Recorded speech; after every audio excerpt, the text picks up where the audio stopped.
Video ഇഷ്ടപ്പെട്ടാൽ like ചെയ്യാൻ മറക്കല്ലേ. ഈ കൂണാണ് ഇത്. നമ്മുടെ തൊട്ടടുത്ത വീട്ടിൽ കൃഷി ചെയ്യുന്നതാണ് ഈ കൂണ്.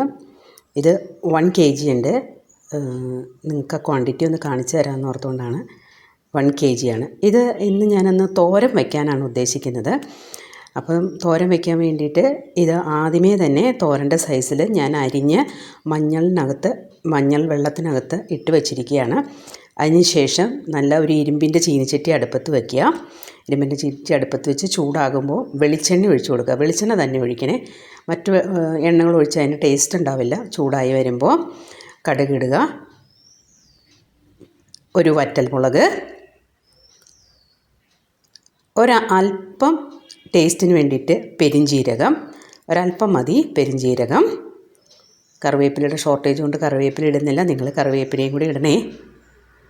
അതിനുശേഷം നമ്മൾ വെള്ളത്തിൽ കിടക്കുന്ന ഇത് നന്നായി പിഴിഞ്ഞ് വെള്ളം കളഞ്ഞതിന് ശേഷം ചീനിച്ചട്ടിയിലോട്ടിടുക. ഒരു സവോളയും അതിൻ്റെ കൂട്ടത്തിൽ തന്നെ ആവശ്യത്തിന് മഞ്ഞൾപ്പൊടി, ഉപ്പ് ഇവ ചേർത്ത് നന്നായി യോജിപ്പിച്ച് എടുക്കുക.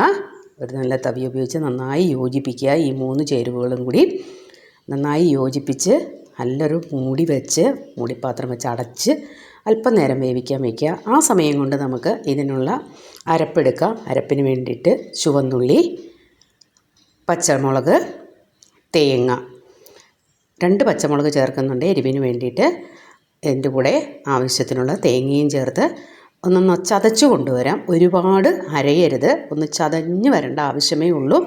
അറിയാമല്ലോ എങ്ങനെയാണ് തോരന് ചതയ്ക്കണതെന്ന്. ചതച്ച് കൊണ്ടുവരാം. അത് വേവുന്ന സമയം കൊണ്ട് നമുക്കിത് ചതച്ച് കൊണ്ടുവരാം. ചതച്ചതാ ഈ രീതിയിൽ ചതച്ചെടുത്താൽ മതി കേട്ടോ. ഇത്രയും ചതയാൻ പാടുള്ളൂ, ഒരുപാട് അരഞ്ഞാൽ കൊള്ളില്ല. അത് ഇതിന് നടുവിലായിട്ടൊരു അല്പം വിടവുണ്ടാക്കി ഈ തേങ്ങ അതിൽ വെച്ച് ഈ കൂണ് ഉപയോഗിച്ച് നന്നായി മൂടി വയ്ക്കുക. തേങ്ങയ്ക്ക് ഒരല്പം വേവുണ്ട്.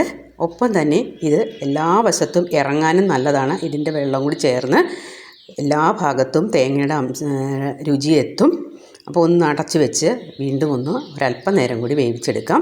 തേങ്ങയുടെ വേവിന് വേണ്ടിയിട്ട് മാത്രമാണ് മൂടി വെച്ച് അടച്ച് വയ്ക്കാം. ഈ ലോ ഫ്ലെയിമിലേ ഇടാവുള്ളൂ, ഇത്രയുമേ ഫ്ലെയിം പാടുള്ളൂ. ഇനി നമുക്കൊന്ന് ഇളക്കി നോക്കാം. 1 മിനിറ്റിന് ശേഷം ഒന്ന് ഇളക്കി നോക്കാം. ഇതുപോലെ നല്ല ഡ്രൈ ആയി തന്നെ വന്നിട്ടുണ്ട്. നോക്കൂ, ഇങ്ങനെ നന്നായി തേങ്ങ ഇനി എല്ലായിടത്തോട്ടും നമുക്കൊന്ന് യോജിപ്പിച്ചെടുക്കാം. എല്ലാ വശത്തും ഒരുപോലെ തേങ്ങ പിടിച്ച് വരണം.